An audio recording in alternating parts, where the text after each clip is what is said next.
Hello everyone, HK Barad cooking ચેનલમાં તમારું સ્વાગત છે। આજની મારી રેસીપી છે મખાના ચીકી। મખાનાની ચીકી બનાવવાની છે। તલ, ગોળ, શિંગદાણા અને મખાનાની ચીકી બનાવવાની।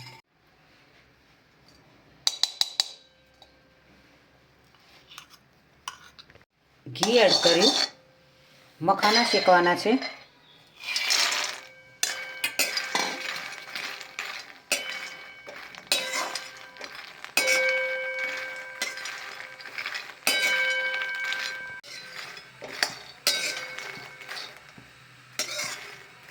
મખાના સરસ એવા શેકીશું।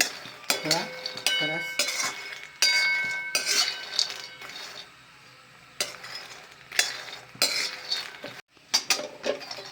મખાના શેકાઈ ગયા છે। હવે તેને કાઢી લઈશું। શેકીશું।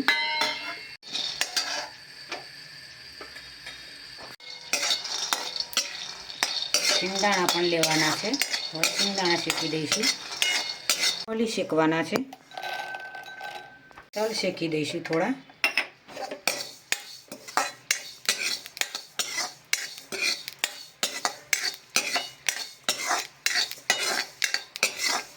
તલને થોડો વધારે શેકવાના નથી।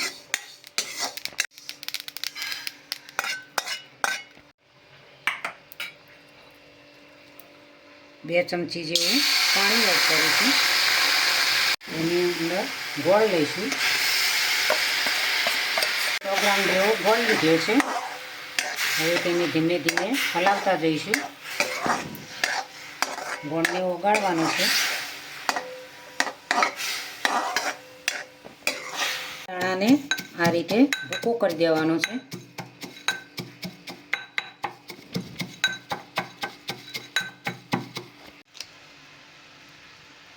સૂંઠ પાવડર એડ કરીશું।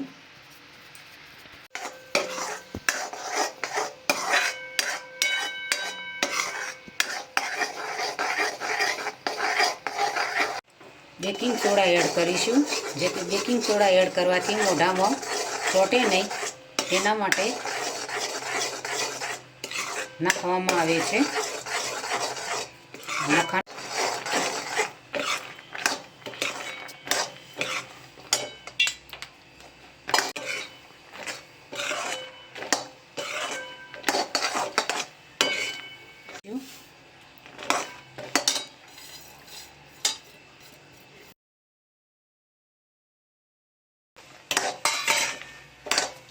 શિંગદાણાનો ભૂકો એડ કરીશું। હવે તેને ધીમા ગેસ પર હલાવતા જઈશું। સરસ એવા મસ્ત મખાનાની ચીકી તૈયાર થઈ ગઈ છે। ગેસ બંધ કરી દઈશું।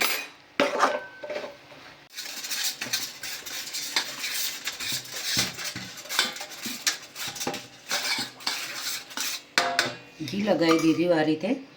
હવે તેને થાનની અંદર એડ કરીશું।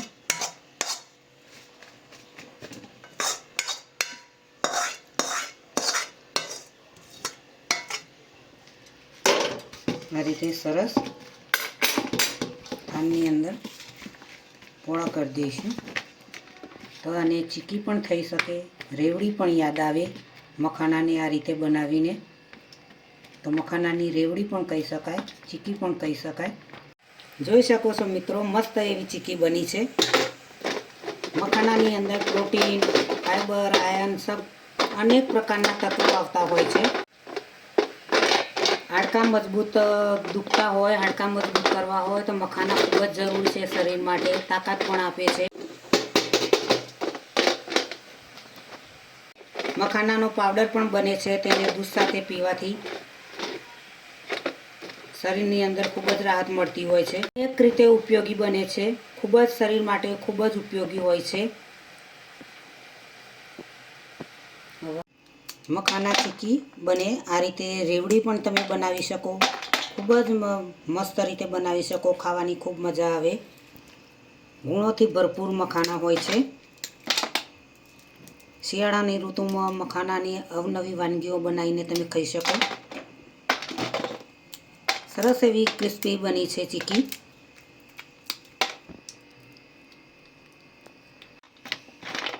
આ રીતે છૂટી પડી જાય છે મસ્ત એવી.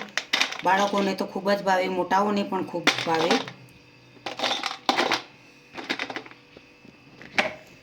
ગુણોથી ભરપૂર છે મખાના. ડબ્બામાં ભરીને તમે મહિનાઓ સુધી તમે ખાઈ શકો. વારંવાર તમને ખાવાનું મન થાય તેવી મખાના ચીકી બની છે. તો મિત્રો જરૂરથી તમે બનાવજો, ટ્રાય કરજો, મને ખૂબ આનંદ થશે. આનામાં ખૂબ જ સારા એવા ગુણો હોય છે. અનેક રીતે શરીરની માટે ખૂબ જ ઉપયોગી આવે છે. દુખાવા માટે કહો, તાકાત માટે કહો, લોહી માટે કહો તો પણ મખાનાનો સારી રીતે તેનો ઉપયોગ થઈ શકે છે. તો મિત્રો આજની રેસીપી તમને જરૂરથી મારી ગમી હશે. તો મારી ચેનલ સબસ્ક્રાઈબ કરજો, મારા વિડીયોને લાઈક કરજો, શેર કરજો, બને તો કમેન્ટ કરજો. ચલો મળીશું ફરીથી આવી મખાનાની રેસીપી સાથે. બાય.